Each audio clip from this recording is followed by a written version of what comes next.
Buenas noches con todos. Muchas gracias nuevamente por estar aquí una vez más.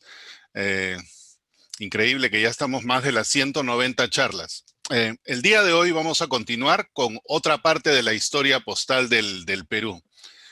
Digamos que es la misma dinámica, pero diferentes años. Y en esta oportunidad, la parte que voy a cubrir es de 1896 a 1916. Son 20 años. Y si más o menos nos ponemos en perspectiva de todas las charlas que se han dado hasta el momento, en lo referente a Perú me tomé un momento para hacer digamos, este diagrama en el cual de todas las charlas que se han dado aquí en mi oficina, eh, he puesto quienes las han dado, a quienes les agradezco, porque de alguna manera estamos documentando la historia del Perú a través de estos videos. E igual se están haciendo para los otros países que están participando. Al final que vamos a tener todas estas charlas, seguro vamos a poder hacer una imagen muy similar a esta de todos nuestros países. En el caso particular de Perú, obviamente a todos quienes están aquí, sus nombres no los voy a leer, pero les agradezco que estén ayudando a esta parte y más o menos los voy a guiar de cómo hemos llegado hasta esta parte. Entonces, en estas imágenes centrales he puesto lo que en ese momento, digamos, era el material principal de explotación que de alguna manera sostenía la economía del Perú en ese momento. Y es importante siempre hablar de sostenimiento de la economía porque dependiendo de la velocidad o lentitud, muchas cosas llegan a pasar y eso es lo que vamos a ver hoy. Entonces, en la época colonial ya sabemos que aparte de todas las otras cosas, los colonizadores estaban muy interesados en el oro y la plata. La época republicana tuvimos un gran boom del guano, que fue lo que hizo reactivar la economía del Perú, y es prácticamente ese boom del guano que cubre la mitad de la época prefilatélica republicana, hasta la época de los clásicos, se pudiera decir. Toda la época del clásico del Perú es una época en la cual el Perú tenía muchísimos recursos económicos gracias a la explotación del guano. Al final de toda esta parte clásica, cuando entramos ya hacia las guerras de la guerra del Pacífico y las guerras civiles, y también el ingreso a la UPU, eh, menciono aquí el salitre, que en realidad fue una de las principales materias primas por las cuales se dio esa guerra, que quizás no fue la guerra entre Chile y Perú, sino los intereses de un tercer país colonizador que quería realmente apoderarse de toda esa parte. Llegamos más o menos hasta el año 1885. Al llegar al 1885, la guerra con Chile ya terminada, las guerras civiles ya prácticamente terminadas, el Perú entra en un periodo de reconstrucción. Y siempre, en cada momento de estos que hemos visto, siempre hemos tenido una oportunidad. La oportunidad, obviamente, siempre ligada a la economía, empieza con la reconstrucción de lo que viene a ser el periodo de reconstrucción nacional. Y ese periodo en el Perú va más o menos de 1886 hasta los 1900, 1910. Pero específicamente en esta parte es cuando empieza la segunda revolución industrial. En Europa empiezan mucha demanda de materias primas que se producían en Latinoamérica y Perú en ese momento estaba en una posición interesante porque habían dos productos que estaban entrando en demanda. Digamos que uno de ellos era el caucho, otro era el petróleo, aparte de la parte agroindustrial, pero solamente me voy a poner en esos dos. Y en esta parte de la segunda revolución industrial, es cuando se empiezan a diseñar los primeros automóviles y todo eso. Obviamente no se vendieron hasta un poco más adelante, pero esta es la época de ese desarrollo. Y eso es lo que hace que en una parte del Perú, de la cual vamos a hablar un poco más profundamente hoy día, que es la Amazonas del Perú, se desarrolle. Y esa segunda revolución industrial le dio la oportunidad al Perú de poder, digamos, entrar nuevamente en su camino y luego moverse a la parte que vamos a hablar realmente aquí en profundidad, que es la época de lo que llamó Jorge Basadre, que es un historiador del Perú, la República Aristocrática. Y ya vamos a ver por qué la República Aristocrática. La agroindustria y la minería eran lo principal, la principal fuente económica, pero con ciertos cambios ya dentro del plano social. Entonces hablemos ahora de parte de la reconstrucción nacional, ¿no? Más o menos del 86 hasta el 95. episodios como la Guerra del Pacífico fueron súper traumáticas en el Perú. De eso ningún peruano lo puede negar. Y quizás desde cualquier punto de vista que uno lo quiera ver, incluido hasta la idiosincrasia nacional, no hay nada que se le acerque. A mí me tocó la oportunidad de vivir en el Perú durante la época dura del terrorismo y quizás si hacemos una comparación, muchas de las cosas que nosotros nos tocó vivir en los 80 no fueron quizás tan drásticas como a los peruanos que les tocó vivir después del periodo de las guerras, porque la economía estaba totalmente devastada. La minería y la construcción casi todo cayó en un 90%.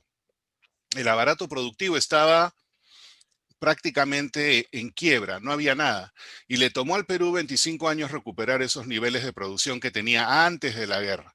Entonces, este es un periodo bastante duro, ¿no? Al margen de los eventos sociales, lo más duro fue quizás la reconstrucción económica. Y en esa reconstrucción económica hay un incidente importante.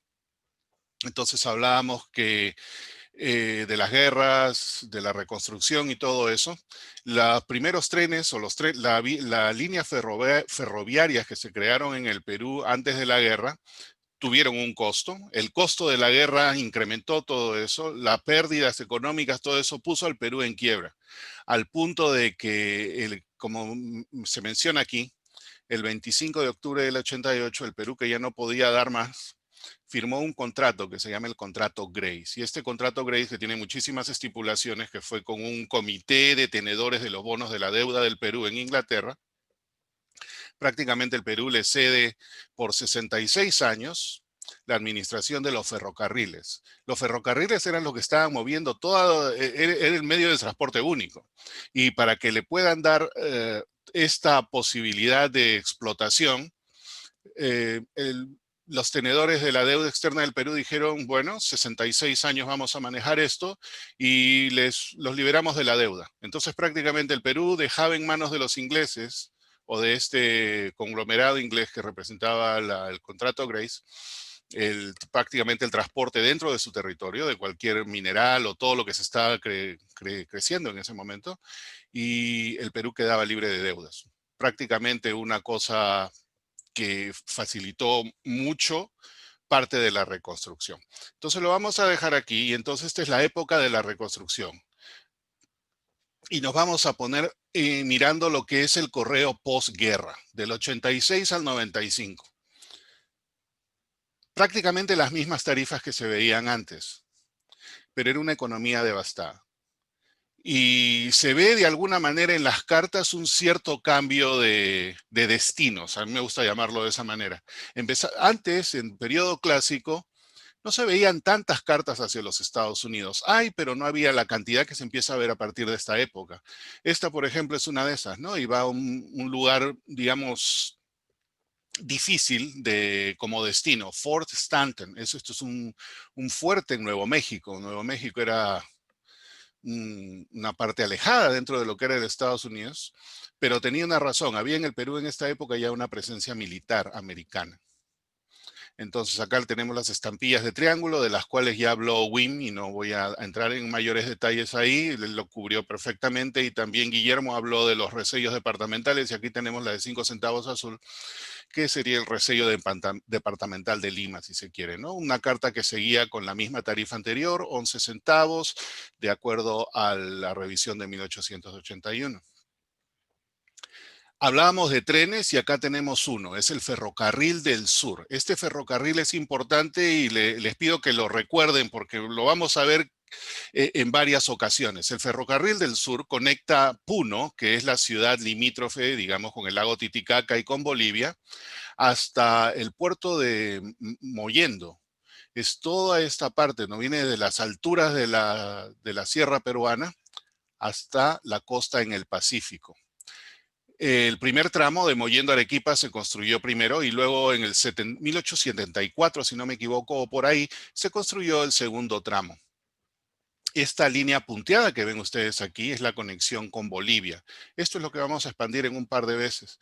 Entonces, Perú en plena reconstrucción, obviamente ciertas estampillas eran difíciles de conseguir y hablábamos que el porte se mantenía como antes y el porte de tren era de 5 centavos. Pues bien, esa estampilla de déficit de 20 centavos fue cuatrisectada y usada para pagar el 5 centavos de porte que pagaba una carta simple por tren de Puno a otro destino, o en este caso por el tren. ¿No? Esta en particular va de Puno hacia Arequipa, el tramo largo de este viaje.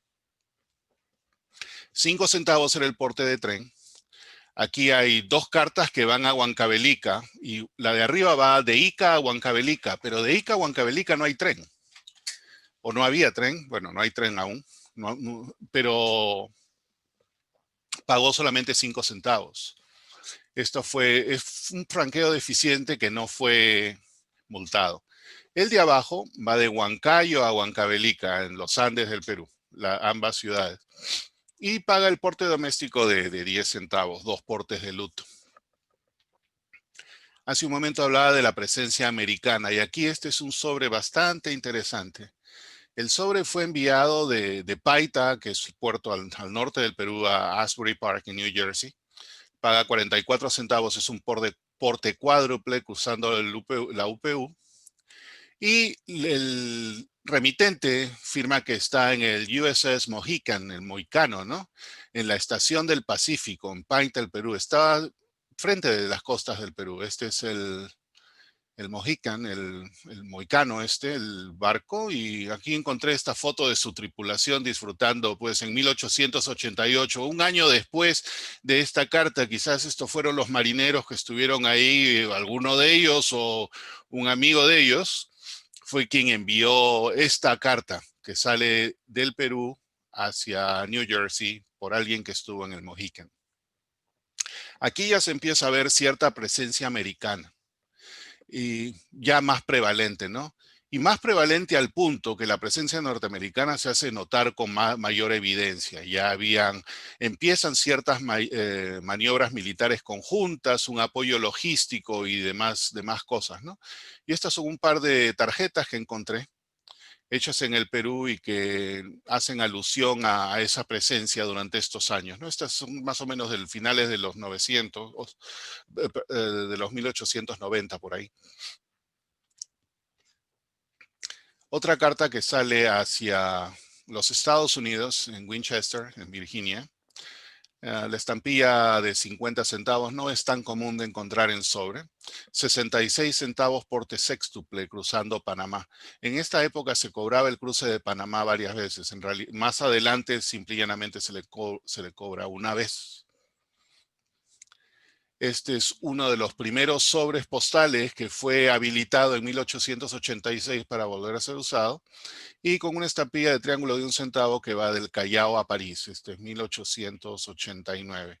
Ya más o menos para esta época el Perú estaba, digamos, empezando a andar en sus propios pies para poder levantar un poco hacia buscar una recuperación económica, ¿no?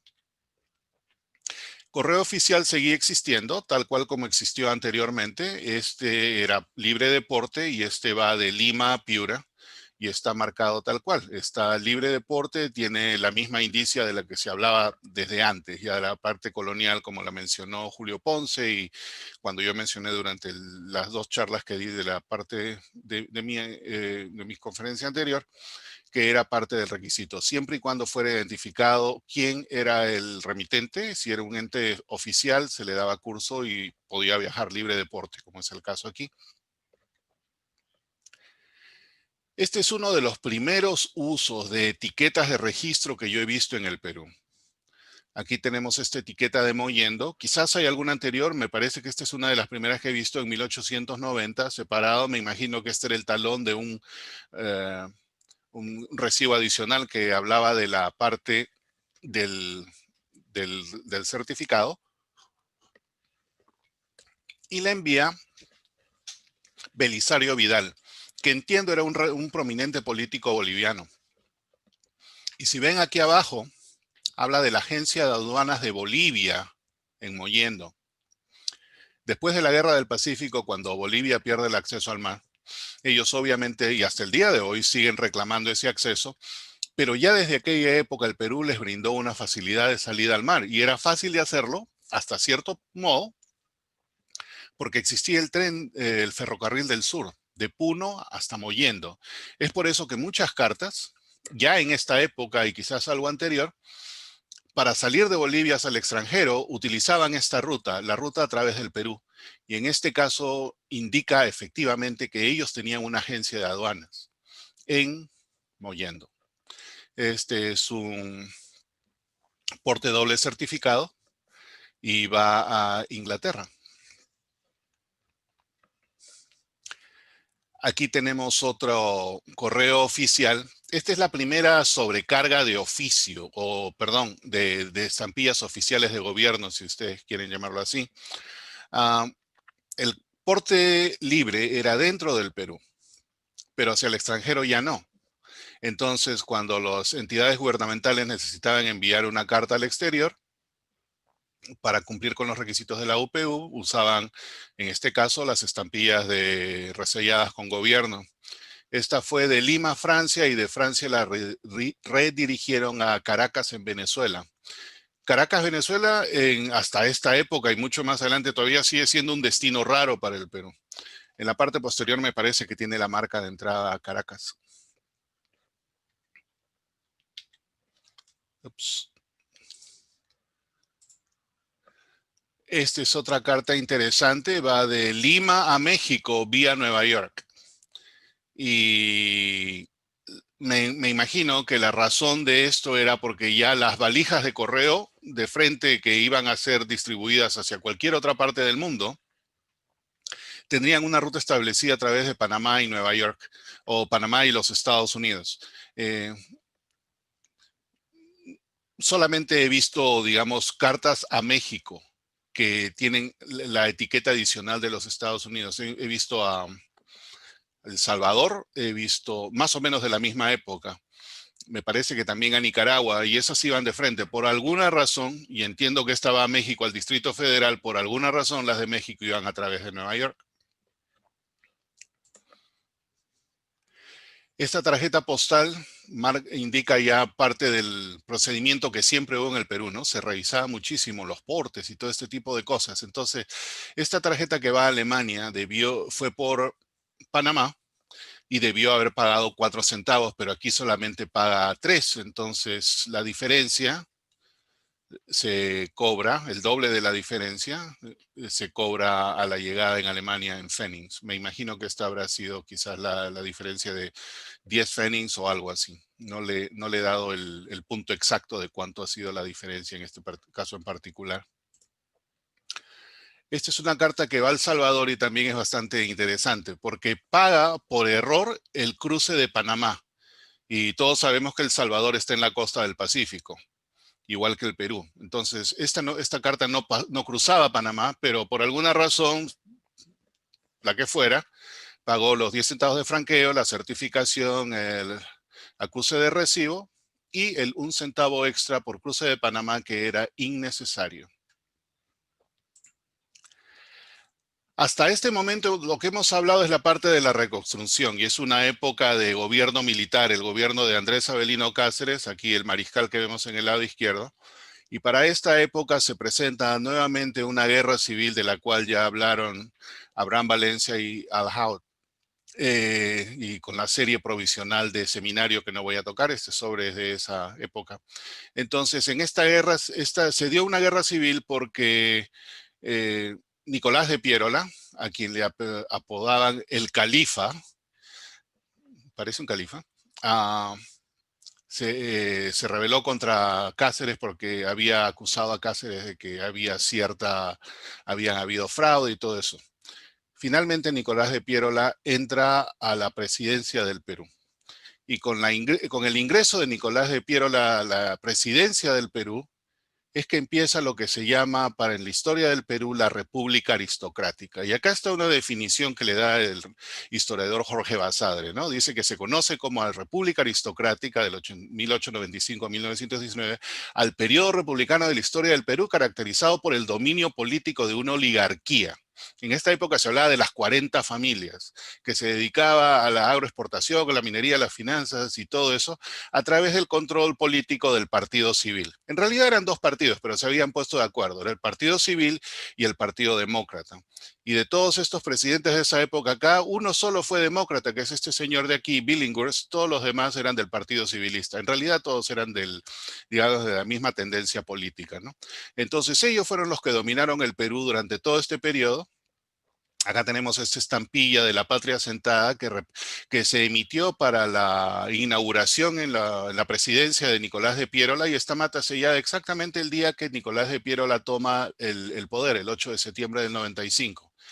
Y la vida en la República Aristocrática, por el tiempo que hemos hablado del 95 hasta el 19 más o menos, se caracterizó por esto.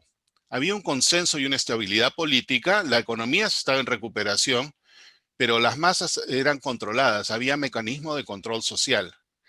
Había crecimiento de los servicios públicos de la banca, pero esto solamente ayudaban a una oligarquía, eran las bases del beneficio para ellos. Había progreso, pero con poca participación social. Y había un contexto internacional favorable, incluyendo la Primera Guerra Mundial, que fue durante este periodo, porque obviamente eso demandaba, pues, productos que producíamos en Latinoamérica, ¿no? Que se producían en el Perú y en otros países. En esta época también hubo el boom de la agroindustria, y Basadre y otros hablan de los varones, ¿no? El varón del caucho, los varones del azúcar, los varones del algodón. Hablamos de los gobernantes y más o menos aquí en azul he puesto lo que es una de las características importantes de sus periodos. Con Piérola, la parte bancaria y financiera, con López de la Romaña, quien le abre la puerta a los norteamericanos para inversión en minería. Candamo propone más ferrocarriles, pero no llega a terminar su mandato, así que su sucesor lo continúa, y para de alguna manera ayudar a la parte social crea escuelas nocturnas. El primer gobierno de Leguía se impulsó mucho la colonización de la selva, y eso lo vamos a ver acá en un par de lugares. Billinghurst, siendo demócrata y teniendo grandes problemas sociales en su época, consiguió las 8 horas para los trabajadores del puerto, que el lugar, finalmente su sucesor lo estableció a nivel nacional. Entonces, hasta aquí suficiente historia, es solamente el contexto de dónde estamos. Veníamos de la guerra del Pacífico, veníamos de las guerras civiles, teníamos que reconstruir el país, se trató de hacer algunas cosas, se llegó a hacer algo, y aquí se pone todo en rieles para el crecimiento. Entonces, hablábamos que había una estabilidad política y una estabilidad social. Entonces, estos son los hechos postales, resaltantes de la época. No son muchos. ¿Por qué? Porque había una estabilidad en ese sentido. Y sin embargo, al no haber muchos, hay cosas que son muy importantes, ¿no? Se empieza en el 1 de enero del 96 con una primera emisión de estampillas, pero también con una devaluación importante, prácticamente del 100%. Otros puntos significativos aquí vienen a ser en 1905, que se reduce el porte de la UPU, ya no se cobraba el porte marítimo de viaje largo, y en 1903 el crecimiento del UPAE. El 16 terminamos ahí, pero va a haber una continuación con eso. Entonces, 1 de enero de 1896, en el boletín postal y telegráfico que imprimía el Perú o la administración peruana cada 2 meses, y acá les dejo el link si quieren ver este en su totalidad, habla de la nueva tarifa, ¿no? La nueva tarifa que dice del presente mes, está fechado febrero, pero se refiere al mes de enero. Y esas tarifas fueron revisadas de esta manera. Ya había una tarifa, digamos, inflacionaria, hubo una devaluación y el porte de la UPU se incrementa en un 100%, y otras tarifas se mantienen y otras tarifas cambian. Hubieron facilidad de tarifas, digamos, ¿no? Con los países vecinos, cuando se cruzaba Panamá o no se cruzaba Panamá y cosas de ese tipo. Hablábamos de las letter cards que se han usado en otros países también, y eso lo vamos a ver aquí.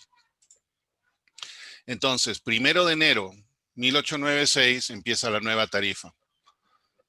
Esta carta es del 7 de enero, 6 días después, y todavía usa la tarifa anterior, en un pueblo pequeño en el norte del Perú, Catacaos. De repente ni se habían enterado todo esto, pero parte de la reforma postal era también enforzar y resolver los retos de comunicación con los puestos remotos, ¿no? De postales. Este era uno de esos casos. En esta época todavía por estos 2 meses o por este mes se permitió el uso de las estampillas anteriores. Y acá vemos hablábamos de la llamita marrón la vez pasada. Esta es la reimpresión, la de 20 centavos en color azul. De esta sí se conocen pliegos y gracias al pliego de esa estampilla fue que se pudo reconstruir la anterior, porque es prácticamente lo mismo. Pero por estos 31 días se permitieron el uso de estas estampillas. 2 de febrero del 96 se emitieron nuevas estampillas y se emiten 11 valores, ¿no? Con estas 3 imágenes. Imágenes interesantes que representan parte de la historia del Perú también. El Inca Atahualpa, que nació en Quito. Francisco Pizarro, el colonizador del Perú. Yo no sé si algún otro país latinoamericano alguna vez emitió estampilla de su colonizador. Y el general Lamar, que nació en Cuenca, también en Ecuador, y que participó en la batalla de independencia en el combate de Ayacucho. En la batalla de Ayacucho, perdón. Aquí tenemos una carta con esas estampillas. Esta va de Lima a París. Es un porte simple, 20 centavos de franqueo, 10 centavos de certificación y 2 centavos del cruce de Panamá. A este momento también, un mes y días después, se emiten estas estampillas cuadradas tipografiadas, que son, le decimos paquetes postales. No se conocen sobres envueltas absolutamente nada con esto. Lo raro de estas es encontrarlos en estos plieguitos grandes de 10 que no se conocen mucho. Y se usaron para el envío a domicilio de las encomiendas. En el libro de Moll, él habla haber visto alguna vez un pedazo de tela con estas estampillas, que no estaba digamos, en estado coleccionable, pero quizás sea la única referencia de un uso postal que todavía se llegó a ver. La mayoría de las que se ven son mataselladas de favor. En esta emisión hay este error, de los cuales hay 2 nada más. Moll precisamente tenía la pareja de esta, ¿no? Como era tipografiada y las imprimían de 2 en 2, una de ellas la imprimieron al revés. Es la rareza de esta emisión, solamente se conocen 2 de esas tiras. Bisectados eran prohibidos pero tolerados. Este es una estampilla de 10 centavos bisectada para franqueo simple dentro del Perú y va de Huamachuco a Trujillo. Este es un sobre bien interesante porque es enviado de la Dirección General de Correos del Perú, quien había prohibido el uso de estas estampillas, pero ellos las usaron sin ningún problema y violaron sus propias reglas, ¿no? Este sobre es 7 incrementos normales con las estampillas los valores altos de esta serie son algo difíciles de encontrar en sobres, sobre todo el sol y el 2 soles, que solamente se conocen 3 sobres. Esta es la de 50 centavos, pero igual es difícil de encontrar. Este es un porte séptuple certificado y aquí está la descomposición de lo que vendría a ser el pago con las estampillas. Faltaría unas estampillas en 5 centavos para completar el valor exacto de un sol 72, que era el porte séptuple certificado. Aquí también se introduce lo que se llama el correo de última hora, y el correo de última hora inicialmente se marcó con esta marca, y lo que significaba era de que si uno iba a la última hora de operación del correo a la oficina y para que procesen esa carta ese mismo día tenía que pagar un adicional. Entonces, esto es lo que sucedió con esta carta que va de Lima a Buenos Aires, la mandaron como impreso, está abierta, pagaba 2 centavos, pero como vino en la última hora, y acá tenemos Administración Principal de Correos de Lima, última hora, pagó 1 centavo adicional para ser procesada ese mismo día.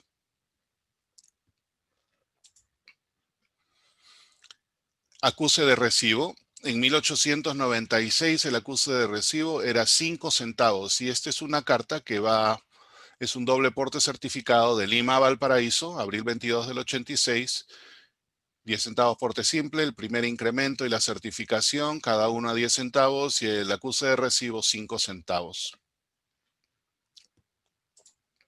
Un par de años más tarde se cambia y eso es el primer incremento en un servicio de tarifa que hay en este periodo. Y el acuse de recibo cambia a 10 centavos. Se mantiene el franqueo, en este caso es 40 centavos, va a Canadá, era 20 centavos, a Chile era 10. 10 centavos la certificación, 10 centavos del acuse de recibo y como es doble, paga 2 veces el cruce por Panamá camino a Middleton, Canadá.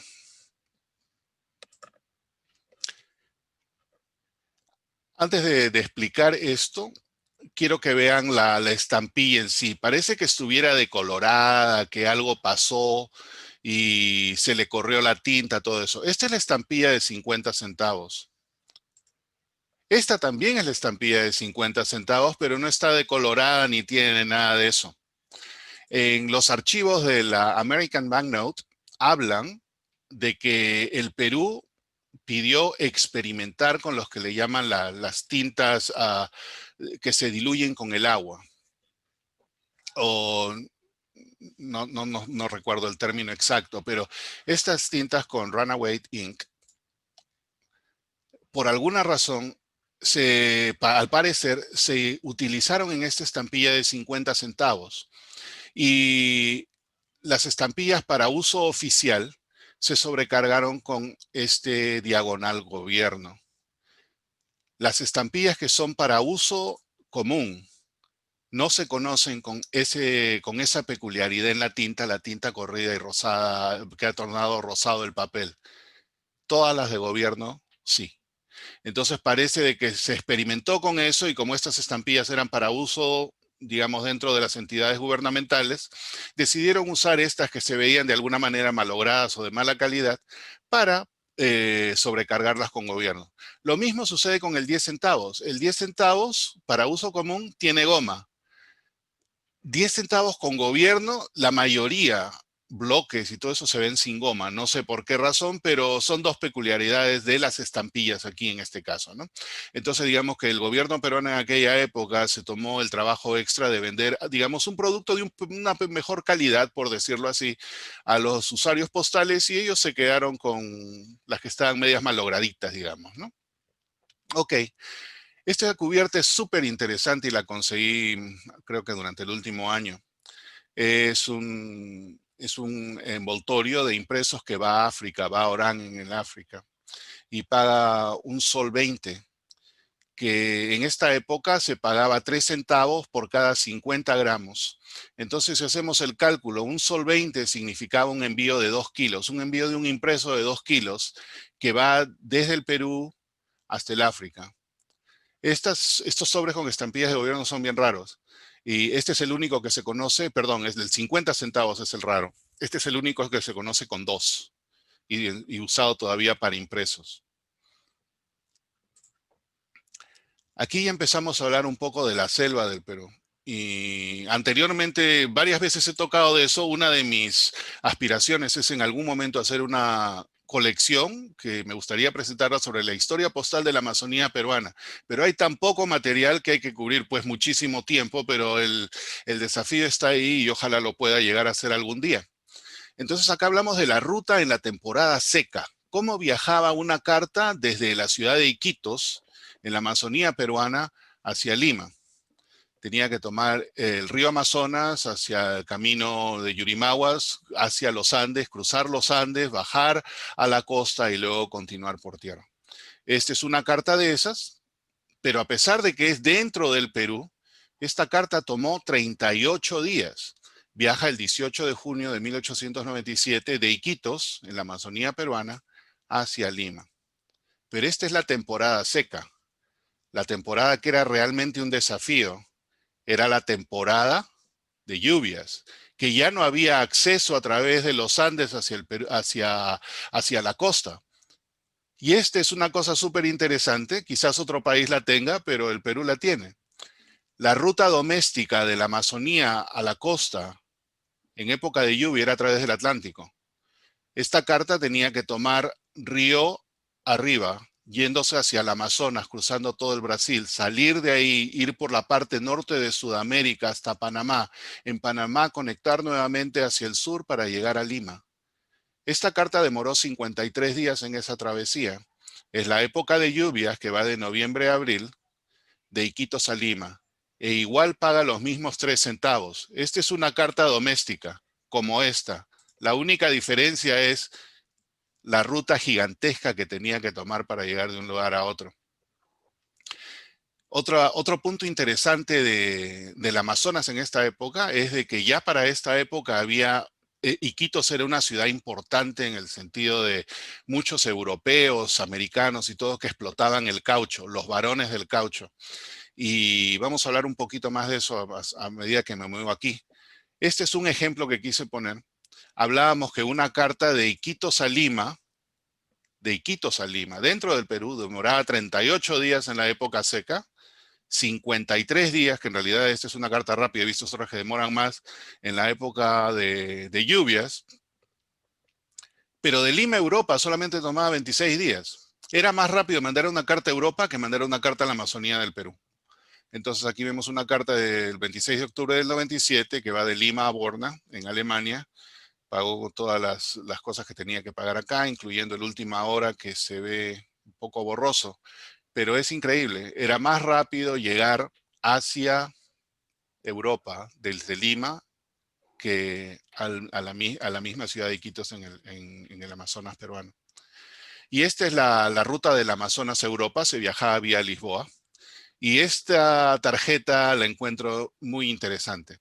Si, Cuando tengan un tiempo, vean una película que se llama Fitzgeraldo. Esa es la época de los varones del caucho viviendo en Iquitos, en esta ciudad de donde salió esta carta en ese momento. Este es de 1902, va de Iquitos a Clermont en Francia. 40 centavos es un porte, perdón, es un porte doble, no cruza Panamá, se va directamente por Lisboa. Pero en esta época, tanto Manaus en Brasil como Iquitos en el Perú eran unas ciudades europeizadas en la Amazonía de Sudamérica, al punto que esta carta, si la ven bien, esta tarjeta que viene de Alemania, no está dirigida a Iquitos, Perú, está dirigida a Iquitos, Amazonas. Y lo que sucede es que en esta época hubo un intento de federalización en Iquitos. Había tanto poder y tanto dinero. Y este señor Fitzcarraldo, que en realidad existió, lo que él quería abrir era una casa de ópera para poder a todos estos pues, millonarios, ¿no? Pues, brindarles entretenimiento al estilo europeo en mitad del Amazonas y todo eso. Lo interesante es que ellos trataron de federalizarse y exigieron al gobierno peruano que cree una república federativa en la cual Amazonas se va a hacer un estado independiente. No lo lograron, pero es exactamente en esta época que se crea todo eso, de 1899 a 1900. Y me llamó muchísimo la atención que esté dirigida a Iquitos, Amazonas. Y he visto tres tarjetas de estas diferentes. Y van Iquitos, Amazonas. No dice Perú por ningún lado, como si Amazonas fuera un país aparte. A nuestros amigos arequipeños les va a encantar esta historia, si es que no la habían escuchado antes. Hablando de la serie del 96, este es el único sobre que se conoce con los 3 valores. El 2 soles en sobres raros se conocen 3, uno que tiene una sola, una que tiene una tira de 3 y este vendría a ser el tercer sobre. Y en conjunto con la estampilla de 1 sol y de 50, un franqueo de 3 soles 80, que era 38 veces el precio base o el aporte base, y va de Lima a Iquique, ¿no? Pagaba, este era el porte más o menos por 570 gramos. A partir de aquí empezamos a ver una serie de destinos que son poco frecuentes. Esta carta, otros 50 centavos, va al Cairo en 1898. Recordemos que en esta época hay muchísimo movimiento comercial, o sea, cartas a estos lugares quizás podrían verse como algo significativo, que en realidad lo son, pero gracias a ese movimiento económico empezamos a ver cartas que llegan hacia todas partes.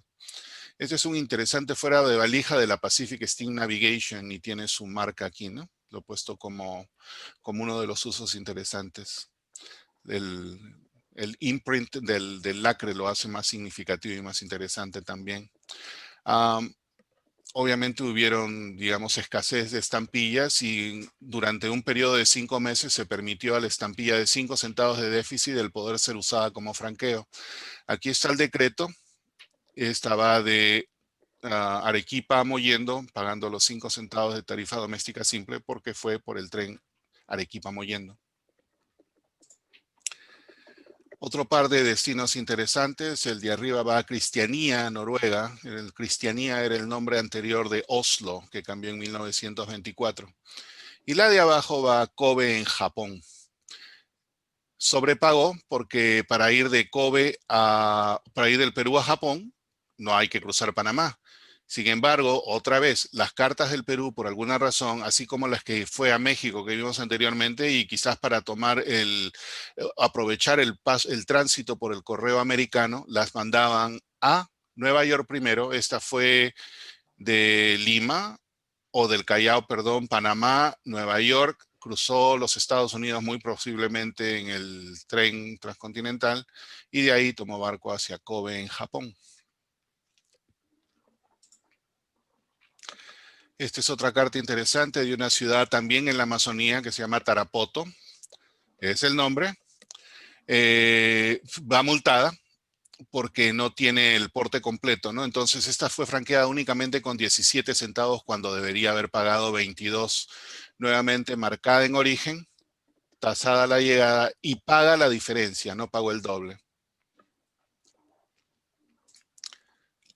Esta es una cosa característica de esta época. Ya la filatelia era un hobby.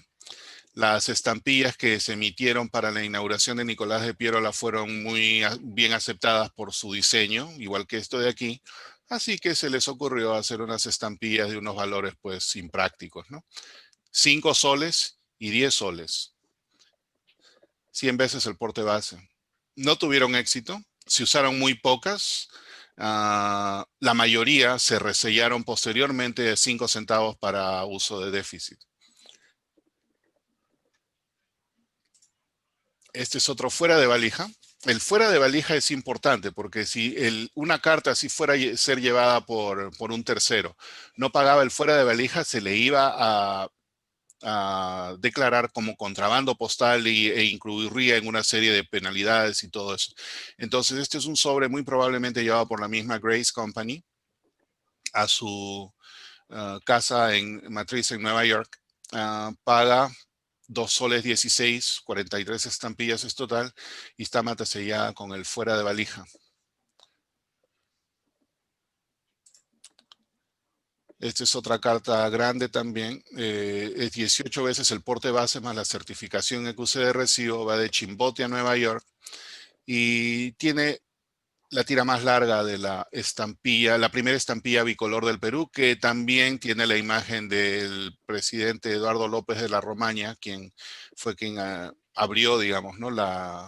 Dio la apertura en el Perú para la inversión americana. Porte base 22 centavos, 3 soles 74, 17 incrementos, certificación y aviso de recepción. Correo judicial. En esta época el correo judicial ya es difícil de encontrar y a esto es uno de esos casos.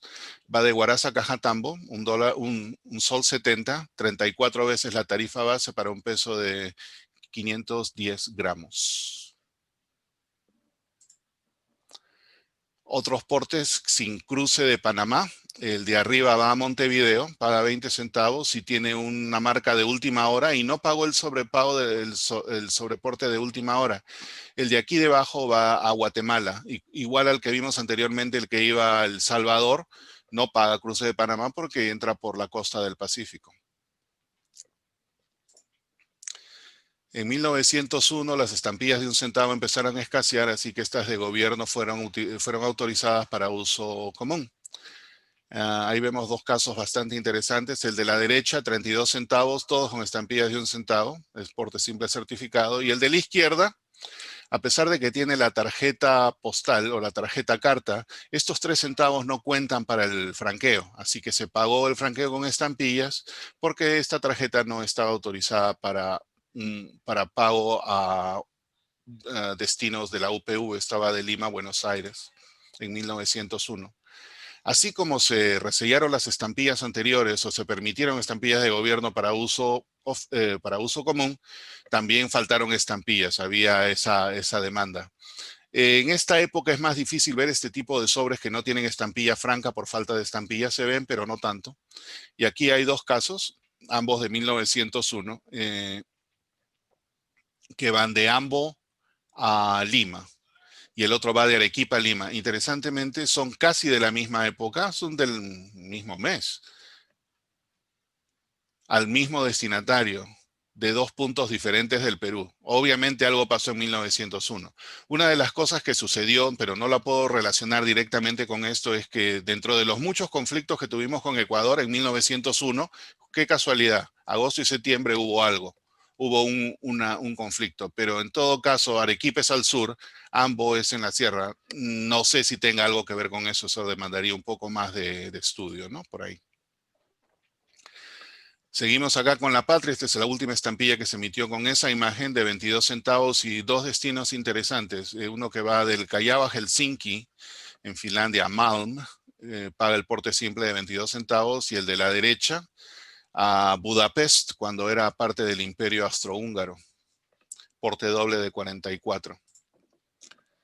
Otro de los servicios que se brindaba en aquella época, y esa era lo de los giros postales. Eso ya lo hemos hablado en la parte colonial, en la parte republicana, y ahora vamos en esta parte, principio del siglo XX, y continúa.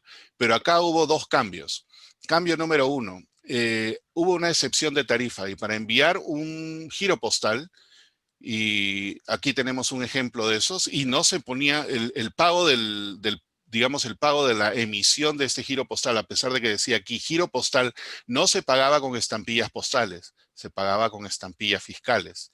Pero el envío estaba incluido con ese pago, y el envío era un envío certificado, pero solamente pagaba 5 centavos. Esta es la única excepción de envío certificado de tasa variable. Y acá tenemos un sobre, estos son bien raros, yo conozco tres. 5 centavos certificado que contenía un giro. Este no era el giro de aquí, pero este es uno de esos sobres. 5 centavos. Esto era para el giro postal doméstico. El giro postal internacional era esta forma, era diferente, y también pagaba un porcentaje, ¿no? En este caso va a París, Francia, y tiene esta marca. Este fue de MOL y es el único giro postal peruano mandado fuera del Perú que yo conozco.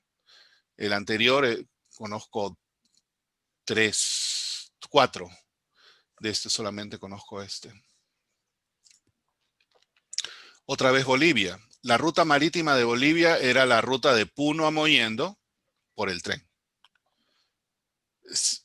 Llegaba a Mollendo y de ahí continuaba. Esta carta viene de La Paz hacia Filadelfia, con tránsito en Puno y en Lima. Obviamente pasó por el puerto de Mollendo.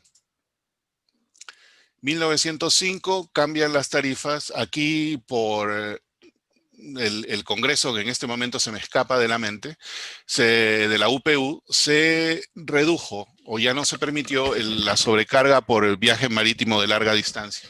Entonces, el porte de Perú de 22 centavos va de 22 a 12. Y si no pasaba a Panamá, iban a ser 10. Esta es una carta de esa época, de 1905. Me parece que esta la mostré en alguna presentación anterior.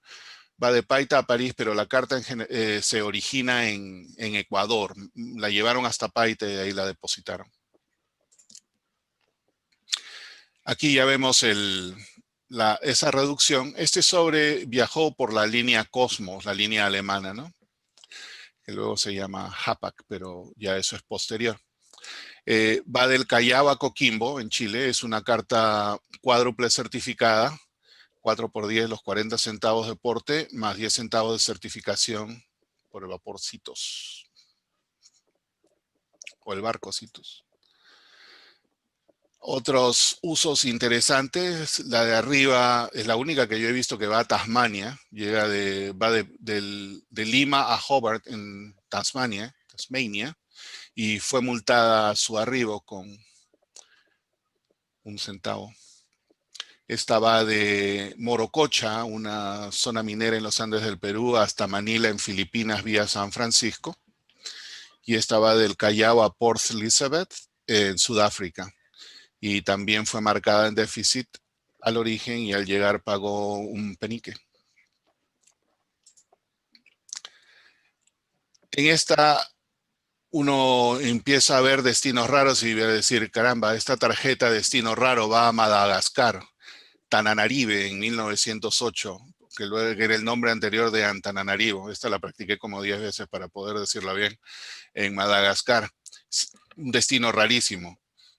Estaba de Iquitos a Manchester y la mandaron sin porte. Y aún así llegó, fue multada de arribo con el Inland Service, dos peniques y todo eso. Pero la carta realmente, si yo tengo que resaltar aquí cuál es la rara, es esta. Una que no le daríamos mucha pelota. 1 centavo dentro de Lima. Este es el porte impreso dentro de Lima. Súper raro de encontrar.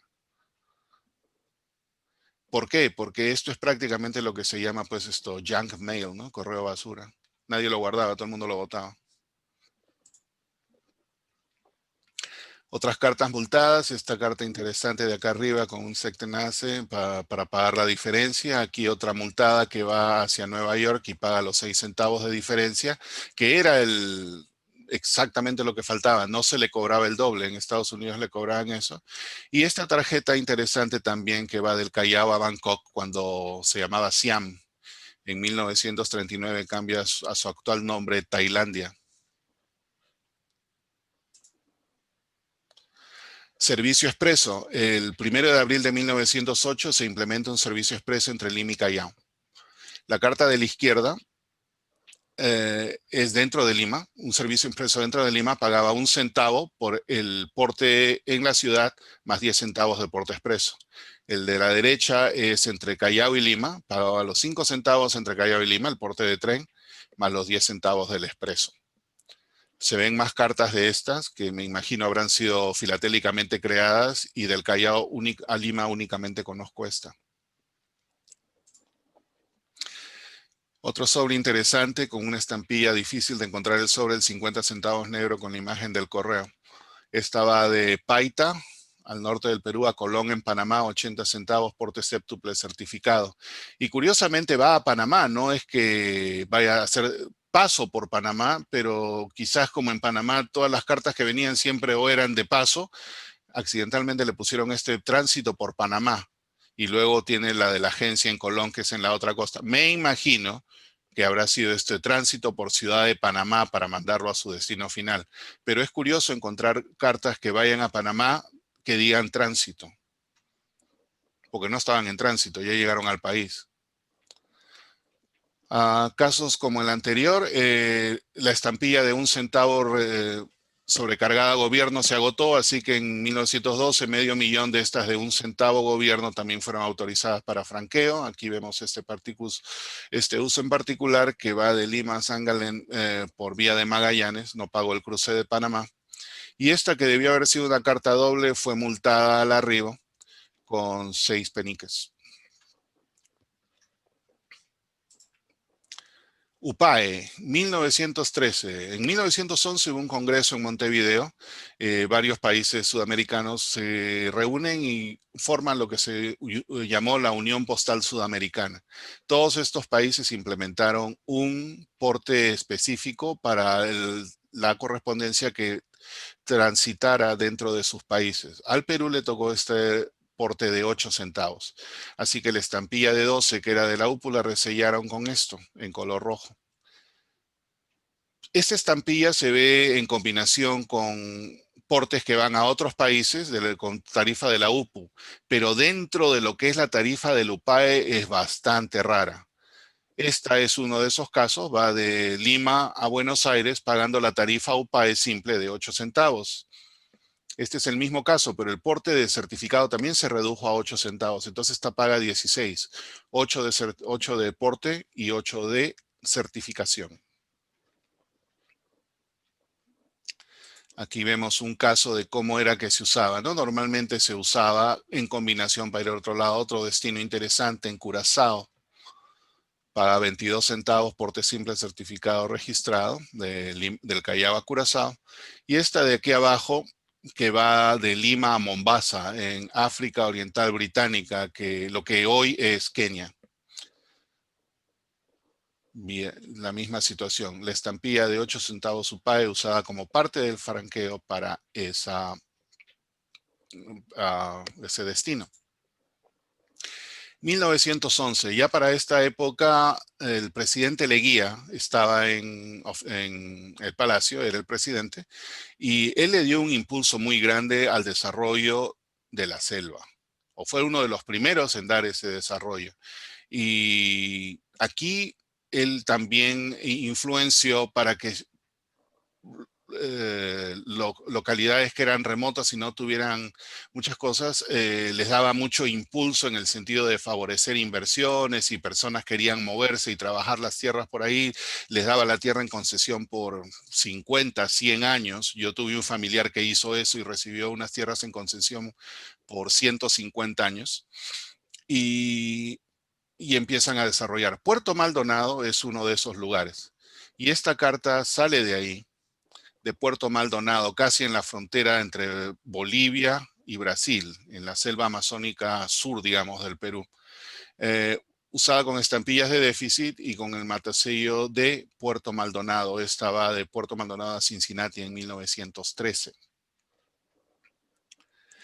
El Perú desde 1896 y antes ya tenía el control de la administración de telégrafos por la administración postal. Y este es uno de esos casos. Pero en 1913 es que recién se establece la primera línea telegráfica entre Lima y la Amazonía, en Requena, que es una ciudad cercana, digamos, a Iquitos.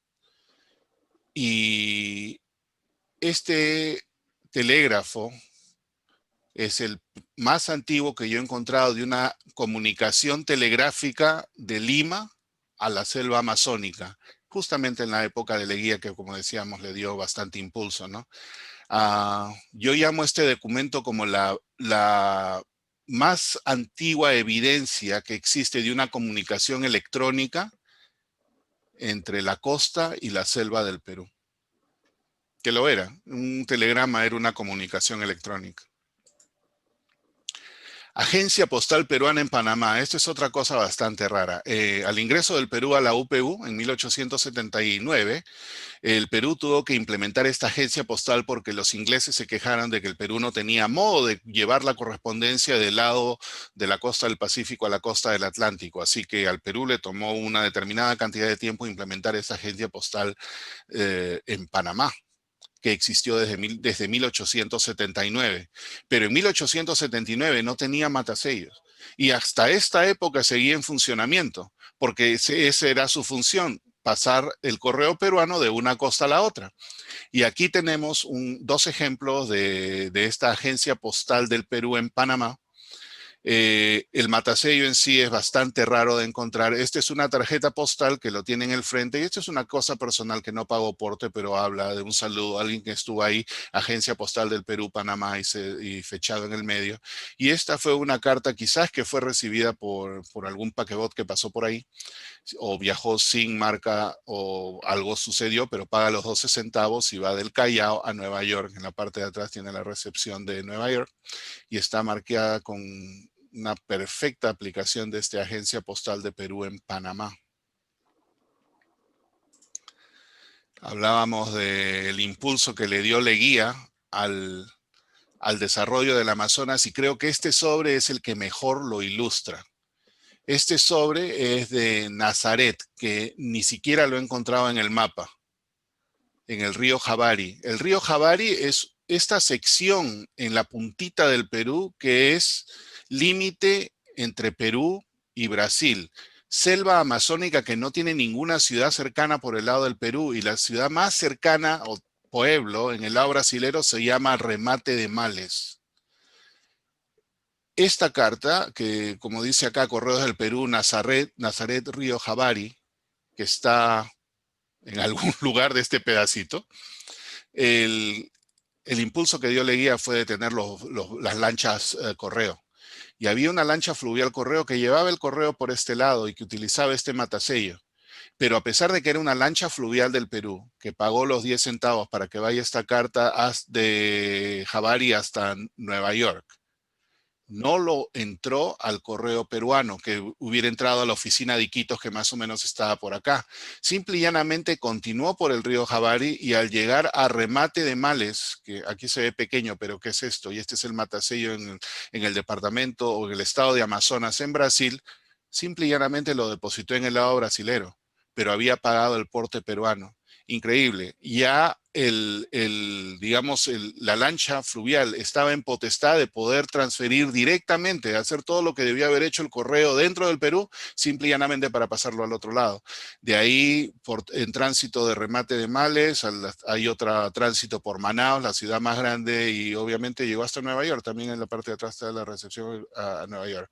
Para mí este sobre representa realmente lo que era el avance en ese momento de tratar de conquistarla, avanzar y poblar la selva, ¿no? Esto es lo más remoto que yo he visto de una carta del Perú en esa época, en 1914.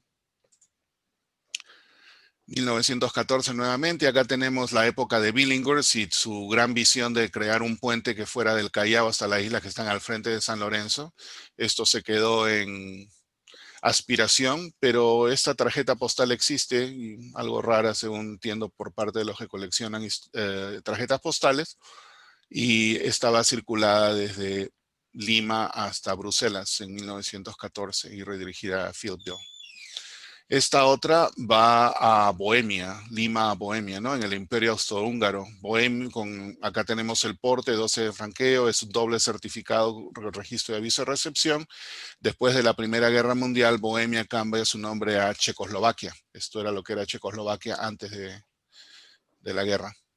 Y hablando de la guerra, aquí empezamos con algo que también fue un descubrimiento muy simpático.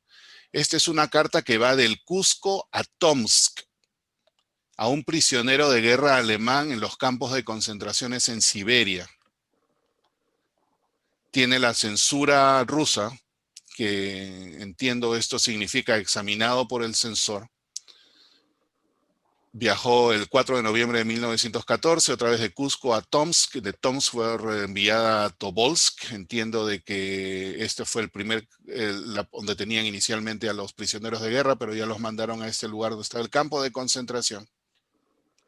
Y encontré en Google este periódico de la época, ¿no? De que hablan cuando Alemania le declara la guerra a Rusia, en el primero de, por acá está la fecha, el 1 de agosto de 1914. Esta carta es 3 meses después. Y alguien me tradujo lo que dice atrás y en realidad este era de un ciudadano alemán que estaba en el Cusco tratando de mejorar su vida, digamos, ¿no? Haciendo algo por ahí, y le mandaba la carta a este otro señor que quizás se habría enterado que estaba en ese campo de prisioneros, o que estaba en esta ciudad y no sabía que estaba en el campo de prisioneros, y le comenta, me he enterado que Alemania ha declarado la guerra a Rusia, ojalá que estés fuera de allí y todo lo demás. Mala suerte, este pobre señor ya estaba en un campo de concentración. Estamos aquí en la Primera Guerra Mundial y no había manera de imprimir estampillas o mandarlas a hacer afuera, así que lo que había se empezaron a resellar con estos interesantes overprints. Aquí tenemos una que va de Lima a Santiago y que fue redirigida a Medar de Yales, creo que así se pronuncia, y tiene estampillas con las 3 resellos que están aquí arriba y que fueron los que se emitieron en 1915. Un porte interesante, 36 centavos porte doble certificado. Acá dentro de la ciudad, un porte urbano, a una de las estampillas le falta el resello. Y este es otro porte interesante, es un porte doméstico certificado. Pero el porte doméstico, la certificación era más cara que la internacional. 15 centavos doméstico, 10 centavos el, el, uh, el internacional. Ok, pasamos a la próxima. Aquí tenemos otro destino interesante. Esta va a Casablanca, en Marruecos. Hasta el matasello de recepción en Casablanca. Henry, disculpa, Miguel necesita que lo dejen entrar. Ya lo dejé entrar. Ya, gracias. 1 centavo, 2 centavos y 10 centavos. Aquí están las 3 marcas. Se tenía que seguir metiendo más cosas, haciéndola más sobrecargas, porque no había manera de hacer estampillas oficiales, se resellan para franqueo, estampillas de déficit se resellan para franqueo. Aquí tenemos dos casos. El caso de aquí es simpático, porque cada estampilla con el resello valía 2 centavos, pero quien la puso la hizo pasar por el valor facial de la estampilla en sí, que era 5 centavos. Así que en realidad esta está, no es, está a pago de menos, 9 centavos de menos. Hasta aquí llega 1916 y en 1916 hay una reforma postal. Esta reforma postal lo único que hace es una revisión completa de todo y crea dos nuevas cosas, porque se mantuvo prácticamente los mismos portes. Pero ya con las guerras, con los problemas y todo esto, tenían que tener un control superior sobre el procedimiento y sanciones para el correo de contrabando. Y en este momento, en 1916, el cambio real fue la introducción o reintroducción del correo certificado con valor declarado. Entonces hablemos del primero. El nuevo procedimiento para la correspondencia de contrabando. En esta época, si alguien denunciaba que alguien había recibido una carta de contrabando y se probaba la mitad de la multa, que era mínimo 5 soles o 50 veces el costo regular de envío, se lo daban a la persona que había hecho esa denuncia. Este es el único documento que existe, completo, que da el hecho exacto de ese tipo de denuncia. Este está en la colección de Chuck Wooster y es del año 1931, porque esta reforma continúa por muchísimos años, pero de 1916, digamos, lo más cercano que yo llego a encontrar es esto. Es un bloque de 20 y tantas estampillas, el total facial acá es 22.50, y a pesar de que las estampillas de déficit estaban autorizadas para franqueo, probablemente este gran bloque, que está fechado el 31 de mayo de 1916, puede quizás haber sido usado para ese pago de multa. No hay manera de corroborarlo, pero ahí está, digamos, una posibilidad. Y finalmente, lo que se introdujo en esta época fue el cierre de seguridad para la correspondencia certificada, algo que está muy cercano a mí de lo que vamos a hablar el día lunes. Pero esto crea una nueva dimensión, digamos, en lo que fue el correo, el uso de correo dentro del Perú. Y como digo, continuará el día lunes. Y hay una razón por la cual pongo que el catálogo Bustamante tomo 2 y esta página, y eso lo explicaré el lunes si es que todavía están ahí. Y disculpen por el tiempo largo, pero eso fue todo. Si tienen alguna pregunta, como siempre, quizás tenga alguna respuesta.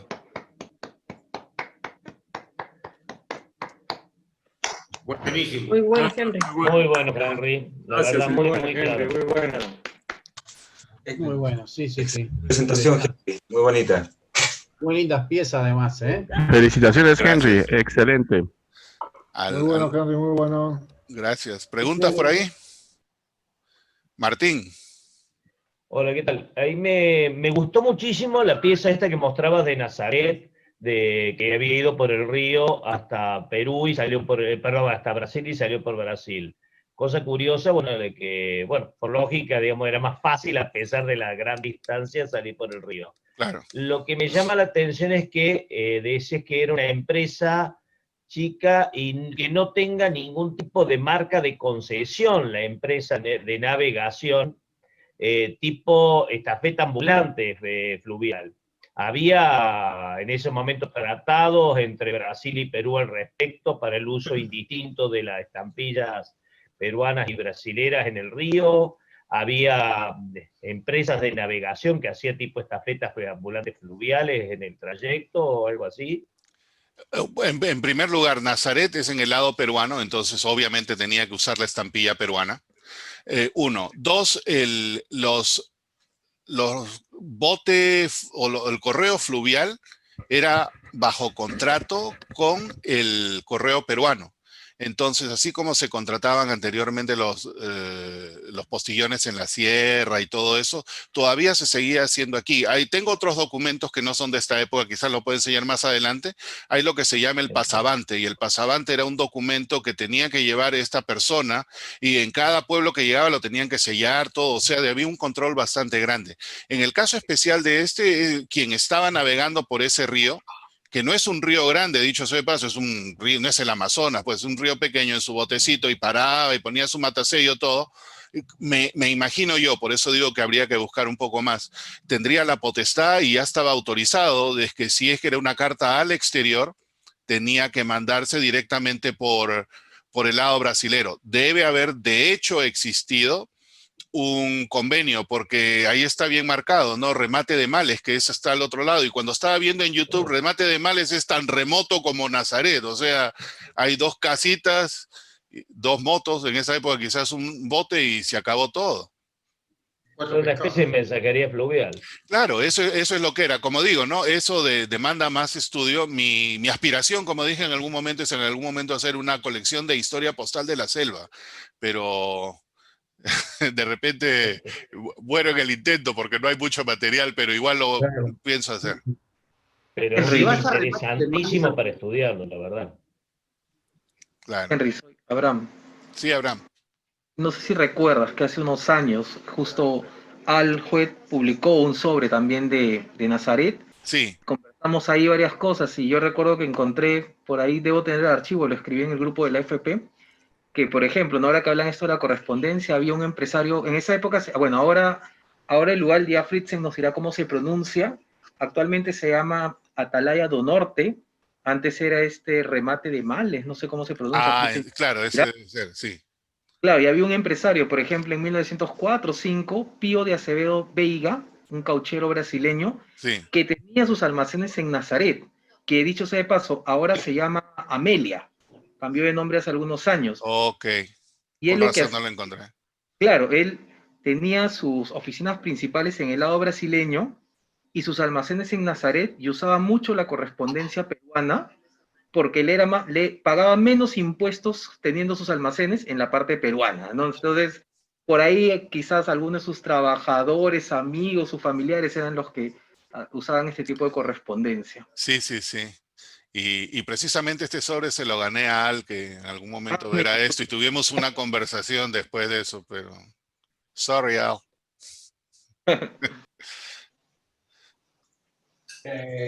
Henry. Sí. Me llamó la atención una carta de 1911 con 2 cinderelas de vía aérea.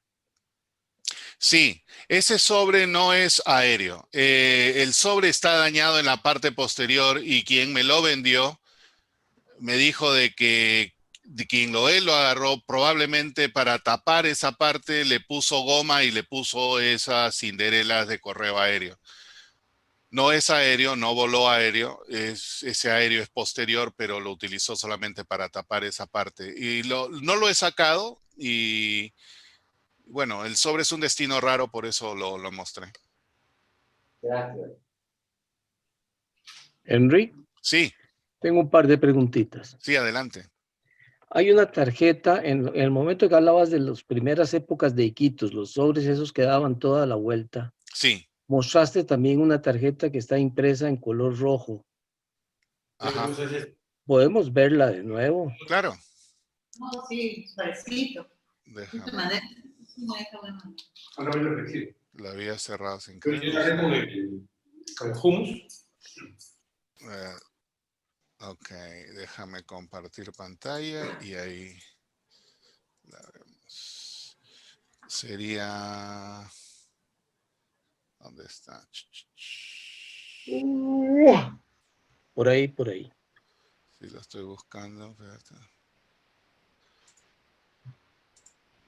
¿Estas? No, es una que tiene un 4 en donde va la indicia. Esta. Ajá. ¿Cómo es que es esa tarjeta? ¿Cómo se describe el uso? ¿Es una tarjeta doble? Es una tarjeta doble con el retorno que no se usó. Lo que paga esta tarjeta es, va a un porte de 6 centavos vía Alemania. La tarjeta vale los 4 centavos para ir a Alemania, que en realidad pagó el doble, porque era tarjeta doble, pero la parte que describo es la de acá. Los 2 centavos adicionales que tiene es por el última hora. No se ve muy bien, vamos a tratar de... tiene la marca de última hora aquí. Si la ves acá, esa marca que mostré anteriormente está acá, Administración Postal de Correos de Lima, correo de última hora. Esta marca que viene a ser esta misma marca, perdón. Esta de acá. La tarjeta está catalogada como entero postal de Perú. Sí. Yo no colecciono enteros postales sin usar, quizás yo no sea la persona indicada para mostrártelo, pero las tarjetas doble de Perú existen y esta es una de ellas, ¿no? Hay de 4, también hay cuando había el porte de 5. Puedo buscar y mandarte la información, como te digo, yo en enteros postales no es tanto por lo doble como por la forma de la indicia, que yo creo que al grupo de enteros postales eso les va a interesar. Oh, ok. Tal vez Alberto debería recibir esa información que estás ofreciendo, pero con lo gráfico tal vez baste. Él tal vez la pueda tomar del PDF. Perfecto. La otra pregunta es una carta a Nueva York de más o menos 1908 que mostraste también. Ajá. Es una carta pequeña con una multa, me parece. A ver, la estoy buscando. ¿Esta? Exactamente, esa que dice 6 centavos. Sí. Tiene otra leyenda que parece puesta en Nueva York. Close Against Inspection. De terroristas, me parece, ¿verdad? No, Qué raro, ¿verdad? Sí, no le había prestado atención, fíjate tú. New York PO Huge Term Station, no sé lo que significará eso. ¿Tienes idea? Close Against Inspection, cerrado en contra de la debe ser inspección. Hudson. Term debe ser Terminal Station, Hudson Terminal Station. Uh-huh. New York Post Office, Hudson Terminal Station. Close Against Inspection, ¿qué significaría eso? Cerrado en contra de la inspección. Sí, ¿verdad? O sea, cerrado luego de la inspección, Henry. O sea, luego cerrado luego de haber inspección. No significa Against es contra. Contra la inspección. Cerrado contra la inspección, si lo ponemos en castellano, es luego de haber sido inspeccionada. Y seguramente que atrás tiene que haber un tipo de cierre o un pegamento. No tiene nada de eso. Como quiera que sea, es rara y vale la pena mandar a preguntarle a los muchachos de la American Philatelic Society. Lo voy a hacer, no le había prestado la mayor atención y para la curiosidad de Aldo, lo que hay atrás, Aldo, lo único que hay atrás es esto. La multilla. Eso. Claro, que son los 6 centavos de multa que están pagados. ¿Y dónde estaban colocadas las pobres estampillas? ¿En una esquina o en el...? No, está en el medio. Si lo miras acá, ese es el back flap, donde se junta todo. Ajá, entonces puede ser eso. A veces las estampillas las pegaban como si fuese parte de un cierre. O sea, tapaban. Pero claro, eso es accidental, digamos, ¿no? Porque en otros casos se ponía en algún otro lugar. Esa parte yo diría que es accidental. Esto no le había dado no le había prestado la atención. Desde el punto de vista de la historia postal, Henry, puede ser algo totalmente nuevo que no habíamos visto. Yo es primera vez que lo veo, por eso me llamó la atención. Sí, y yo, la verdad, no le había prestado la menor atención. Así que gracias por hacerlo notar. Voy a preguntar. Tengo otra preguntilla, pero esa ya es como para una conferencia nueva tuya. ¿Por qué el telégrafo electrónico cuando es basado en impulsos eléctricos? Precisamente, porque se basa en impulsos eléctricos. O sea, todo tiene un forerunner, ¿no es cierto? Entonces, el telégrafo no es electrónico digital, pero es una primera implementación de los impulsos eléctricos. Henry. Sí. Justo cuando se me cortó, creo que ibas a mostrar, nombraste Madagascar, ¿puede ser? Claro. ¿Me lo mostrás a ver qué marca tiene? Pues yo tengo una con una marca rara. Acá está, este es de Madagascar, va de Salaberry a Madagascar. Yo tengo una con una marca de recepción triangular muy rara. Pero Sí, no, coincide. esta no tiene. Tiene esta cosa nomás que no es muy legible. Pero Sí. tengo dos más que la puedo buscar. No son de esta época, ya son posteriores, pero ¿de qué año es tu carta? De 1908 creo que. Ah, ya no vendría a ser esta. No, la otra creo que es del 20 y una posterior que es del... Las dos son del 20 por ahí, tendría que ver. Sí, no, esta no tiene la marca triangular. Bueno, gracias. No, gracias a ti. La paro aquí para ver si hay alguien más. Tema que es interesante también yo creo que da para otra charla, es la parte ferroviaria, sobre todo el ferrocarril del sur. Henry. Sí. Tenías en las últimas láminas el puente que no se hizo en Perú, en Lima. Sí. ¿Lo puedes poner? Claro. Por favor. Muy bien. Ahí lo pongo. Hola. Hola. Hola. Te acabas de lavar el pelo. Sí. Aquí está. Me acabo de bañar. También lo tengo yo. Es raro ese, ¿no? ¿Cuál? Sí, entiendo que es raro. Usado es más raro que nuevo. Y ahí está. Gracias. ¿Con la tarjeta? Sí, esta tarjeta, la tarjeta de la visión de Billinghurst de crear ese puente. Ajá. Hasta ahora estamos esperando. Sí, pero entiendo de que las aguas esas son muy profundas y no hay manera de hacer bueno, de forma. David podría explicar quizás, ¿no? Pero entiendo que esa es la razón. O sea, él miró por arriba del agua, pero no miró por abajo. En 2021 que vayamos a Lima lo estudiamos juntos. Ok. Henry, una pregunta. Sí, Guillermo. No, me comentaste que las estampillas de 10 centavos con la sobremarca gobierno no tenían goma, y lo mencionaste como una cosa, no sé si especial, pero la experiencia que yo he tenido es que por la humedad en Lima y la facilidad de que muchos de estos timbres con la goma invita a la multiplicación de hongos, exacto, es que muchos de los coleccionistas lavaban todas las estampillas, no solamente la de los 10 centavos, ¿no? Exacto. Sí, ese es buen punto, Guillermo, pero, por ejemplo, yo tengo comentarios que en algún momento me hizo Carlos Brenis y algunas otras personas. Cuando vieron el 10 centavos, lo primero que hicieron en mi clasificador fue sacarlo y mirar, oye, ¿qué estás buscando? No, estoy buscando si tiene goma, porque este es súper rara con goma. Y tengo bloques también del 10 centavos sin el resello, y te estoy hablando de la época que vivía yo en Lima, que estaban con goma. Entonces, más que nada por los comentarios es que hice esa anotación. Ahora, no necesariamente puede ser determinante, y sí tienes toda la razón. En Lima, juntar estampillas nuevas es juntar hongos, pues, ¿no? Porque las estampillas se manchan rapidísimo por la humedad. Se oxidan. Se oxidan muy rápido. Sí. Pero lo curioso de ambas, perdón, Aldo, un segundo, la curiosidad de ambas es en el 50 centavos, porque la mayoría de los 50 centavos son con ese Runaway Ink, en realidad del otro. Y Chuck encontró de que en esa época justo la American estaba experimentando con eso a pedido del Perú. Cosa rara, ¿no?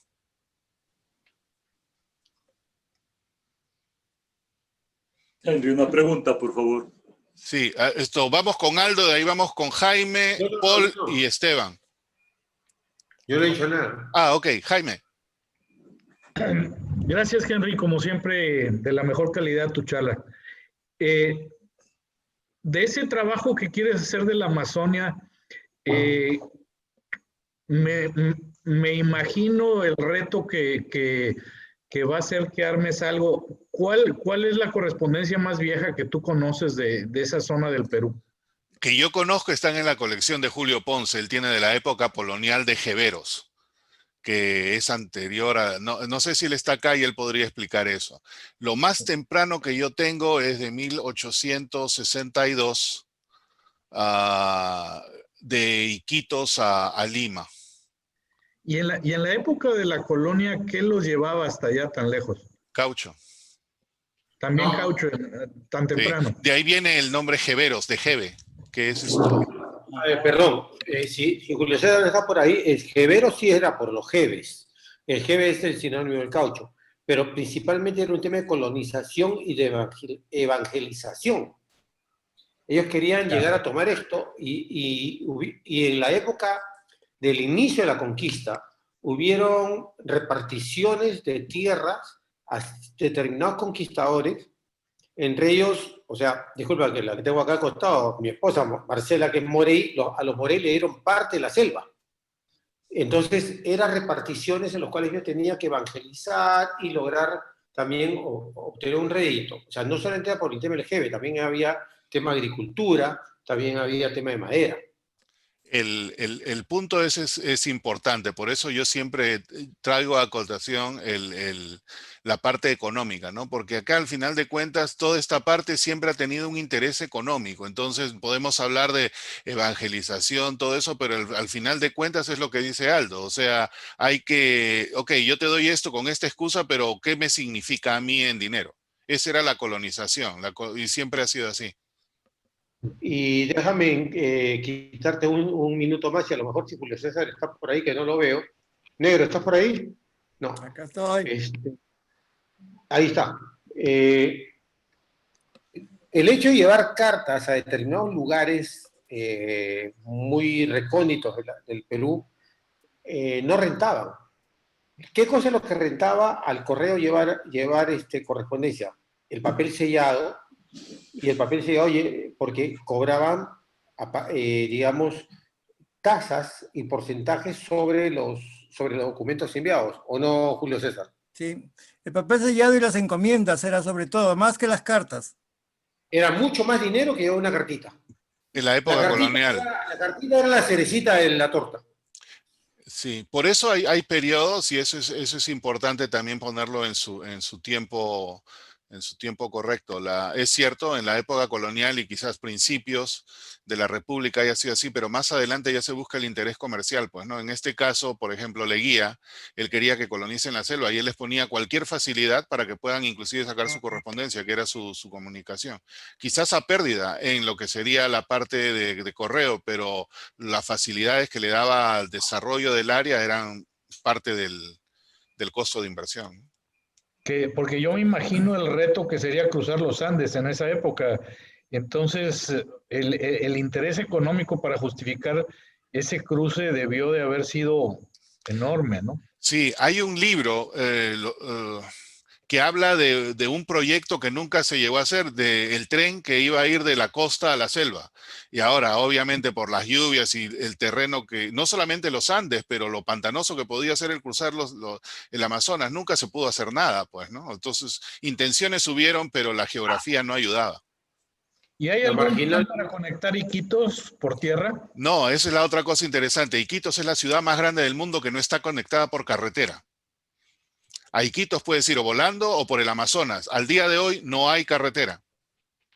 Ah. ¿Y cuánta población tiene más o menos? 1,5 millones, creo, ¿no? No, no puedo creer. Sí, no sé exactamente. Aldo, sí, más o menos sepa. Más o menos es la cantidad. Sí. De acuerdo a Wikipedia dice 500.000. 1,5 millones pre-COVID. Post-COVID. Sí, es la ciudad más golpeada por el COVID. Hoy ya tiene inmunidad de rebaño, porque es 500.000, que no tengan carretera. No, yo he leído que es más de 1,5 millones. Lo que pasa es que no solamente está centrado en Iquitos, tienes pueblos cercanos, que está Requena, está claro, el área Manaus, metropolitana, digamos, ¿no? Está Nauta, Loreto. Todos esos pueblos que son, pero todos se comunican por río, no hay ninguna comunicación terrestre. Qué bárbaro. Claro, tú llegas allá y te preguntas, ¿cuánto tiempo me queda? ¿En cuántas horas llego? Más o menos a 5 días por río. Ándate, todo el día. Y allí la primera vez que yo fui a Iquitos, Pucallpa, toda esa área estaba en el colegio. Y en esa época lo que hacían es no te alquilaban autos, te alquilaban motos. Había mototaxi. Yo me alquilé mi moto, me acuerdo que estaban andando de arriba abajo con moto. Esa área todo el mundo está en moto. Tener carro es a menos que sea 4x4 para cosas específicas, no ayuda. No puedes tener coche, no puedes tener auto ahí porque no hay pistas para auto. Hay pistas para moto. Porque pero la ciudad ahora está bastante modernizada, ¿no? Lo único que no tiene esa comunicación, creo, ¿no? Sí, hay hasta centros comerciales, toda la cuestión. Hay puerto fluvial, todo, hay un montón de cosas interesantes. Una carretera que va Ahora, increíblemente lo que había era... Está la famosa Marginal de la Selva, que es una carretera que iba a correr supuestamente hasta Iquitos. Sí, pero nunca llegó. Lo que hizo fue correr paralelo a la línea de caída de la cordillera, o sea, a la ceja de selva, y nada más. Y corrió más o menos por Moyobamba y llega hasta la persona, pero nunca llega a entrar a la selva en sí, porque no hay forma. La selva se come en la pista. Henry, sí, Guillermo. ¿Podemos cambiar de tema un poquito? Tengo mucho interés en el sobre que pusiste de Agencia Postal del Perú en Panamá. Sí. ¿Esa fue antes de 1914 o después? Eso es lo que estoy viendo. Esta la voy a compartir. 16 creo que fue. La que tengo con fecha, la voy a compartir, es del 7, el mayo 8 de 1903, y la otra no tiene fecha. Ya. No, la razón que lo menciono es que cuando se inaugura el Canal de Panamá en 1914, sí. Entonces se deja de haber una necesidad de tener una agencia postal del Perú en Panamá. Claro. En las charlas que voy a dar en diciembre, voy a hablar un poquito de los antecedentes de la agencia postal, sí. Pero eso se remonta desde los años muy tempranos, de los años de 1869 por ahí, ajá, donde el correo peruano, asados con el sistema de que los ingleses no le ponían, llevaban correos sin estampillas peruanas, sí, intentaron y establecieron una agencia o le dieron la función al cónsul del Perú. Oh, Guillermo, te pusiste en mute por accidente. Tienes que salirte del mute. No sé dónde me dejaron, pero sí. Otra vez se puso en mute, pero te quedaste en la parte que el cónsul peruano en Panamá le dieron el... ya no, es que puse la... Ok, ya entendí. Yeah. En el 69, el director de correos, asado de que el correo británico a Panamá muchas veces iba sin estampillas peruanas, decidió probar mandando cartas por la Pacific Steam Navigation Company, que el Perú tenía contrato con ellos, al cónsul de Panamá, que actuaba como agente postal. Eso está en el libro de Salvatecchi, los tratados postales. Sí. Y en la página 88. ¿No? Entonces, desde ese entonces ya hay el intento de mandar cartas a través de esa agencia, digamos, agencia entre comillas. Sin pasar por la agencia británica, ¿no? Sí. Entonces, y después en el mismo libro de Salvatecchi, con Moll, de la historia postal y filatélica, él habla de otros agentes postales en su libro, que eran de los años más o menos 1914, por ahí, ¿no? Y eran de 1883 hasta 1914, más o menos, es lo que él menciona. Pero dice que después del 14 ya, que eso como que habían desaparecido, ¿no? Fantástico. Esta de aquí yo le puse 13, 14 por lo que se notaría de la parte de atrás que no le puse. No debe ser por ahí, pero es buen dato. Ese no lo había tomado en cuenta. Definitivamente vamos a tener más aclaración con tu charla. Bueno, es que esa parte no me dedico a la parte anterior, ¿no? Pero de todas maneras... No, pero es importante. Hasta donde yo tenía entendido, existía eso de lo que está escrito y documentado por Moll y Salvatecchi, pero no tenía, digamos, mayor contexto, y obviamente nunca he visto una carta de esas. Y si existieron o la hemos visto, no nos hemos dado cuenta porque no tiene marca de ningún tipo, ¿no? Quizás por fechas o algo tratar de determinar, a menos que tú hayas visto alguna. No, y la puedes identificar de esa manera. Esa es la parte enigmática del asunto. Gracias por ese dato, Guillermo. Bueno. Paul. Quería preguntar, sí. Bueno, felicitaciones, Henry, tremenda conferencia, gracias.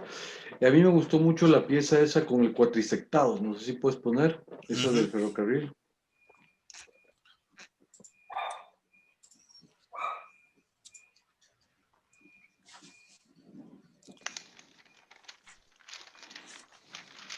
¿Por dónde anda? Por acá, creo. Acá está. Esta. Sí, linda pieza, simétricamente hablando, forma un triángulo. Espectacular. Tú que no te has perdido ninguna conferencia, aprovechando esto, quisiera preguntarte si en Perú, tanto como en Perú o como en otros países de Latinoamérica, ¿hay cosas más grandes cortadas que esto? O sea, hay cosas esta está en un 25%, hay cosas del 10%, hay estampillas de un peso que le han hecho. En México parecía que había otra cuatrisectada, pero hay cosas más pequeñas en algún país. Una de 1/8, sí. México hay de 1/8. La que tiene Jaime. De Perú, lo más que yo he visto es esto. 1/4. Cuatrisectado. Sí. Y de Jaime el 1/8, ¿no? Sí. No he visto. Se conocen creo que 7. Henry, si puedo hacer un comentario de ese sobre. Por favor, sí, adelante.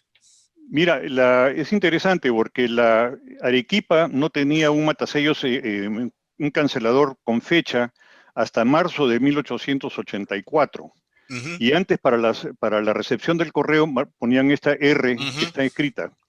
Entonces, por lo tanto, este sobre es probablemente del 84 y no del 85. También tiene un pedazo de un triángulo.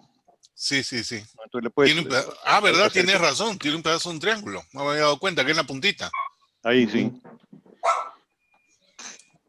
Ahí está. Claro. Me había dado cuenta. Gracias. Ese todavía no me llega. Lo compré en un lote hace 2 semanas, creo. Ah, ese lote de 3, de 4, que era fabuloso. Sí. ¿Tú también pujaste? No tanto. Ok. Buena pieza para haber adquirido, ¿eh? Linda, linda. Qué lindo tema para hacer ese ferrocarril, la verdad. Hay del Perú lo que le llaman el post-tren, ¿no? Que es un peruanismo de post-train. Y es interesantísimo.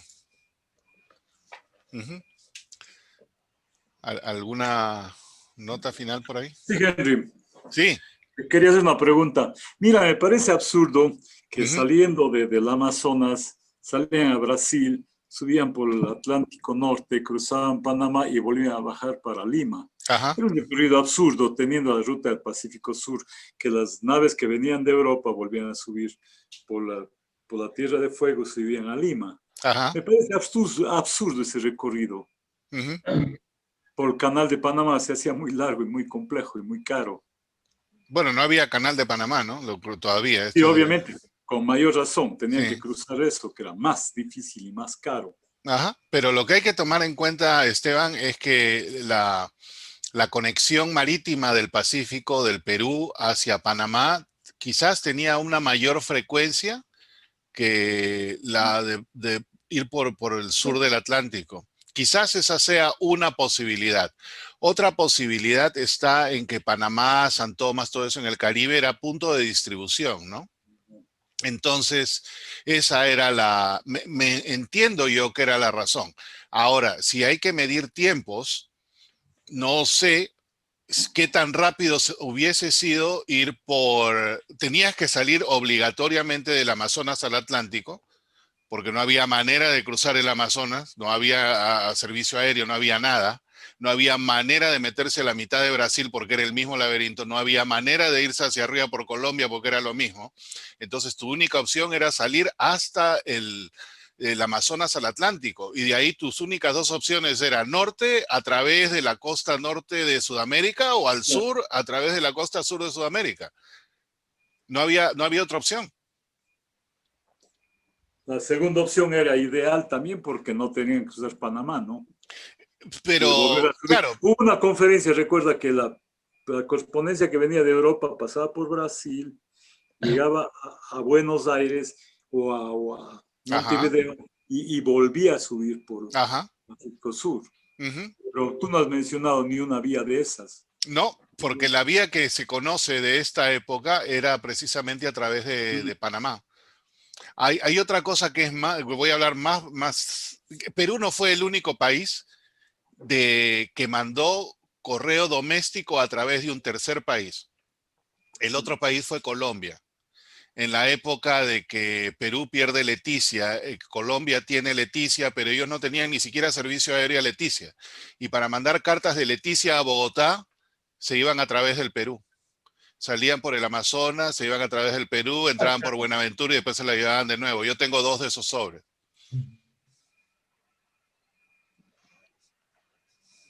El sur de Colombia se acaba por Ecuador también. Claro, o salía por Ecuador. Entonces, por Guayaquil. Imagínate, entonces esas son las, digamos, los desafíos de la selva, ¿no? El familiar que comentaba que hizo lo que se llamaba en el Perú un denuncio, ¿no? Tú denuncias esto y el gobierno te lo da por X cantidad de tiempo. Él ya era muy mayor cuando yo estaba en mis 17 por ahí, y alguna vez conversé con él y me contaba de que cuando el muchacho se fue a Madre de Dios, a los 22, 21 años hizo el denuncio. Dice que aprender a vivir en la selva es bien difícil, porque él tenía 1 kilo de azúcar, no sé qué otra cosa más, y arroz. Y lo dejó ahí y se fue a dormir. Y al día siguiente, cuando vino, no había ni arroz, ni azúcar, ni nada. Y él le llamó la curiosidad que quién le había robado, así que la noche siguiente hizo lo mismo y se dio cuenta que venían las hormigas. Y las hormigas, pues en una línea perfecta, se metían y se llevaban todo. Y la cantidad de hormigas que había se llevaban 1 kilo de azúcar. Imagínate para los que fueron colonos de esa época aprender a vivir ahí, ¿no? Entonces decía que tenía que colgarlo y todo eso. Ahora, con todos esos desafíos solamente para vivir, ahora imagínate cruzarlo y eso ya pues había que ser, ¿no? Indiana Jones. Fabuloso. Bueno, ok, si no hay nada más, con eso muchas gracias nuevamente y el día de mañana